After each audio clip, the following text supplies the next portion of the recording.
The best place to start understanding how platforms work is to explain what a technology business is and what a technology platform is.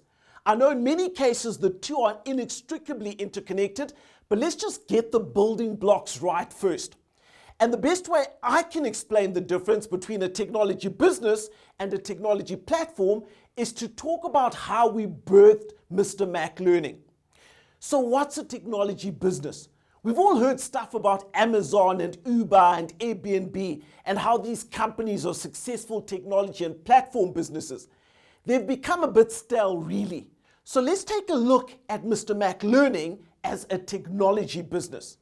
I've been lecturing at a bunch of business schools and companies on business-related stuff across the continent and beyond for about 7 years. It was great work, very rewarding and satisfying. But we had this unfortunate situation where we couldn't meet all our clients' demands.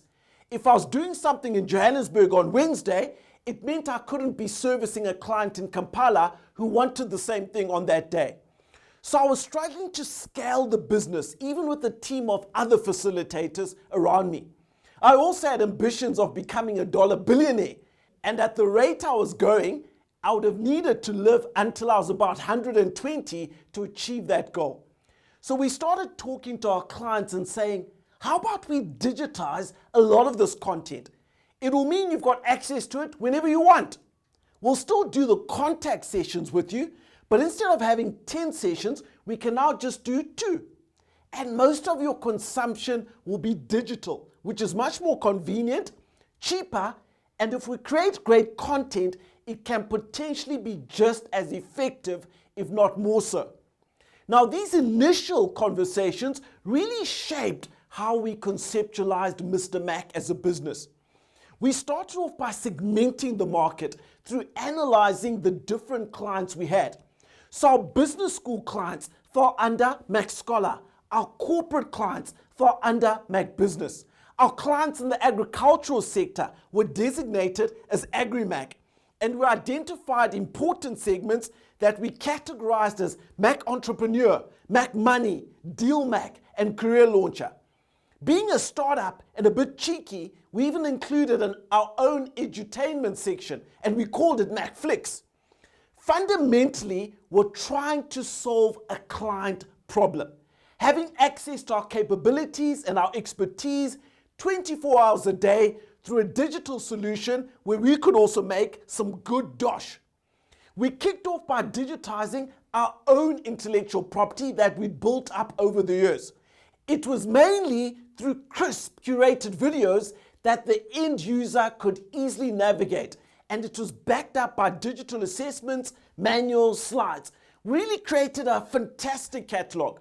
When we'd done that, we offered our existing clients access to this catalog via the internet as a business-to-business contract. Now, they already knew the quality of the work we did, and they were prepared to pay for it based on the number of their employees or students that accessed the content and the number of modules that they used.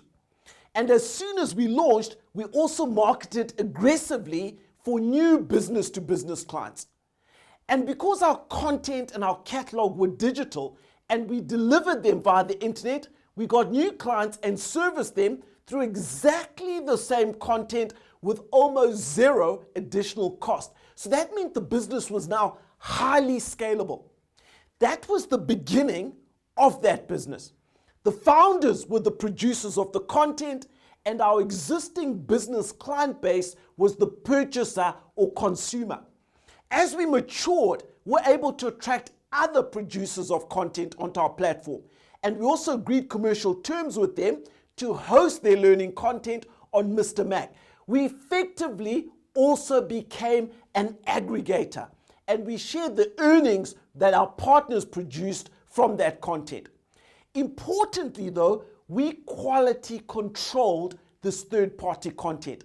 We ensured it was in accordance with the Mr. Mac way and the style of doing things, and we secured exclusivity.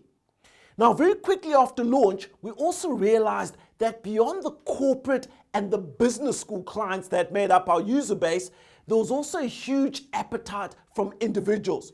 So we kicked off the business to customer, or the retail leg of our business, by introducing a monthly subscription service for individuals to access the catalog. For individuals, there's no company on this planet offering better quality or more competitive price points on business education than Mr. Mac Learning. And our focus on business in Africa, while remaining highly plugged into the global economy, gave us clear differentiation relative to our peers. From the beginning, our thinking was to build a large and loyal following of Maxters. We anticipated that in the future we could offer additional services to these Maxters that wouldn't necessarily be related to learning or education. So as a final point, just to understand Mr. Mac Learning as a technology business, this is all we've done. We've taken the traditional sector of business education and training, digitized it, and distributed it via the internet and modern communications channels. We've simply applied technological tools, some of which are decades old, to transform a complacent sector and generate value for ourselves and value for our clients. We began as a producer and a seller of online business educational content, and we gradually transformed into an aggregator as we brought on partners who could offer content we couldn't produce. Technology has been an essential enabler. It's allowed us to take our existing skills, digitize them, and disseminate them without limits to the number of markets geographically. In the process, we're building a robust, a growing, and an enduring franchise powered by technology and not bricks and mortar campuses. Very importantly, we've always planned to extend the business and the brand into other areas. And having a large, growing, and loyal following will enable us to do that.